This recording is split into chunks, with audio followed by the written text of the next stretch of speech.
नई दिल्ली पत्रिका ने लीला नाम के समूह चिकित्सा के प्रयोग के कुछ नई दिल्ली पत्रिका में नग्न चित्र छपे। उससे बहुत उपद्रव मच गया है। बिना समझे, बिना बूझे चित्र भी सब चुराए हुए, क्योंकि चित्र जिसने लिए थे, जिस जर्मन पत्रकार ने, वो अब सन्यासी है। स्टर्न के जर्मन पत्रकार सत्यानंद ने उन चित्रों को लिया था और जर्मनी की पत्रिका स्टर्न में बड़ी महत्वपूर्ण व्याख्या के साथ उन चित्रों को छापा था। व्याख्या तो छोड़ दी नई दिल्ली की पत्रिका ने, सिर्फ चित्र छाप दिए बिना किसी व्याख्या के, बिना समझाए कि ये क्या है और क्या हो रहा है। ये जालसाजियां हैं, ये अनैतिक व्यवहार है, ये अशोभन अलोकतांत्रिक व्यवहार है, ये न्याययुक्त बात नहीं है। एक तो चित्र चुराए हैं, स्टर्न से कोई आज्ञा नहीं ली है, जो कि अंतर्राष्ट्रीय कानून का उल्लंघन है। फिर बिना व्याख्या के छाप दिए, जो कि अनीतिपूर्ण है। उनकी व्याख्या में ही उनका अर्थ छिपा है। सिर्फ चित्र को छाप देने से कुछ भी ना होगा। चित्र को छाप के तो सिर्फ लोगों को भड़काने की चेष्टा की जाती है। और इस देश में इतना गहन अज्ञान है और इस देश में इतना गहन दमन है कि हर छोटी मोटी चीज लोगों को भड़का देती। पहली तो बात, मनुष्य ने वस्त्रों को ओढ़ ओढ़ के अपने को मिस्टिफाई कर लिया, खूब रहस्य में बना दिया। मैं उस रहस्य को तोड़ देना चाहता हूं। वह रहस्य पोर्नोग्राफी का जन्मदाता है, अश्लीलता का जन्मदाता है।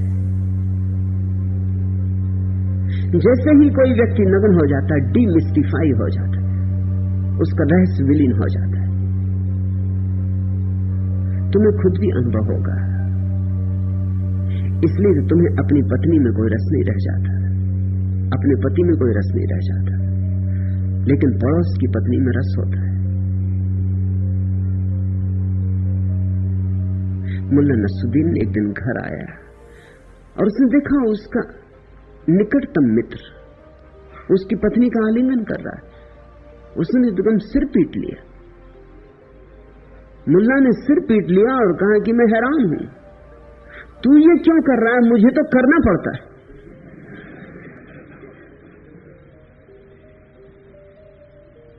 पत्नियों में क्यों रस समाप्त हो जाता है? कारण तुमने खोजा। तुम उनकी देह से परिचित हो गए हो, रहस्य खो गया, जिज्ञासा का कोई अर्थ नहीं रहा, कल्पना को खुल के खेलने का कोई मौका नहीं रहा। लेकिन पड़ोसी की पत्नी, उसके संबंध में कल्पना को खेलने का मौका है।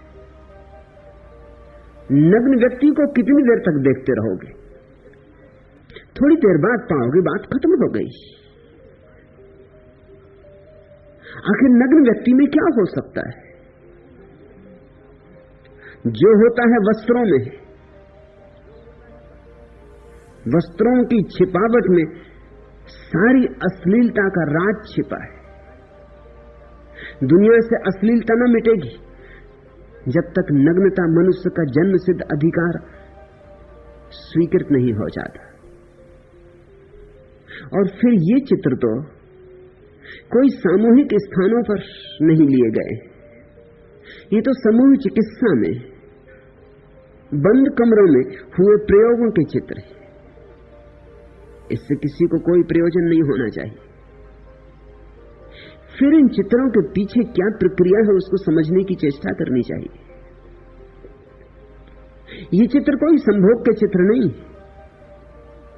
इन चित्रों में स्त्री और पुरुष नग्न हैं, क्योंकि नग्नता में एक मुक्तिदायी तत्व है। जैसे ही तुम बहुत सी स्त्रियों बहुत से पुरुषों को नग्न देख लेते हो, वैसे ही तुम्हारे मन में जो सदा दूसरों को नग्न देखने की आतुरता छिपी वह विलीन हो जाती। उसका विलीन होना बड़ा मुक्तिदायी है। उसके विलीन होते से ही एक कामातुरता नष्ट हो जाती, तुम सहज सरल निश्चल हो जाते। तुम्हारे पीछे जो एक रोग पड़ा था, तुम्हारे सपनों में जो नग्न स्त्रियां आ रही थी और गीता में जो तुम फिल्मी पत्रिकाएं छिपा छिपा के पढ़ रहे थे, वह सब बंद हो जाता है। इससे बड़ी निश्चल स्वतंत्रता उपलब्ध होती, एक सरलता आती जैसे छोटे बच्चों में होती। आखिर स्तन स्तन है, जनेंद्रियां जनेंद्रियां, नितंब नितंब है, उनमें कुछ भी नहीं है, उनमें कुछ होना भी नहीं चाहिए, लेकिन छिपाने के कारण बहुत कुछ हो गया है।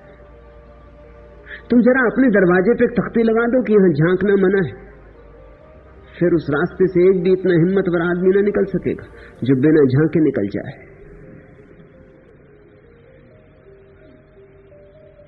एक मेरे मित्र हैं, उनके मकान की दीवार के पास लोग पेशाब कर जाते थे।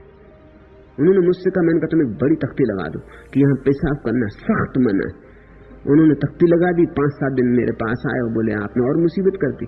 जो बिना पेशाब किए निकलते थे वो भी करने लगे, क्योंकि जब तख्ती पड़ी कि यहां पेशाब करना सख्त मना है तो अड़चन पैदा हो जाती, एकदम याद आ जाती जिनको याद नहीं भी थी, जो अपने मजे से काम पे चले जा रहे थे। मैं रोज सुनता हूं, जैसे ही मैत्रेय जी खड़े होते मुझे पता चल जाता है कि वो खड़े हो गए, क्योंकि लोग एकदम खांसने लगते। उनकी आवाज तो बाद में सुनाई पड़ती, लेकिन तुम्हारी खांसी की आवाज सुनकर मैं समझ जाता हूं कि मैत्रेय जी खड़े हो। उन्हें देख के उसके पहले बिल्कुल तुम शांत बैठे थे, ना कोई गले में खराश थी ना कोई खांसी थी, लेकिन मैत्रेय जी क्या खड़े हुए, बस एकदम सबके गले में खराश हो जाती। इसे तुम रोज देखते हो, रोज अनुभव करते हो। निषेध में एक तरह का निमंत्रण हो जाता है। वस्त्रों ने निषेध पैदा कर दिया है और निमंत्रण पैदा कर दिया है। मोहनधारिया को जरूर मैं कहता हूं आओ, और दिल्ली के बाकी पागलों को भी अपने साथ ले आओ।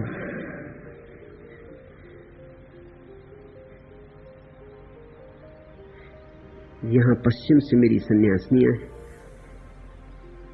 वो किसी तरह का अंग वस्त्र नहीं पहनती। भारतीय स्त्रियों को अड़चन होती। मुझसे 1-2 भारतीय स्त्रियों ने कहा कि आप पश्चिमी सन्यासी स्त्रियों को क्यों नहीं कहते कि बॉडी पहने, अंगिया पहने। लेकिन बॉडी या अंगिया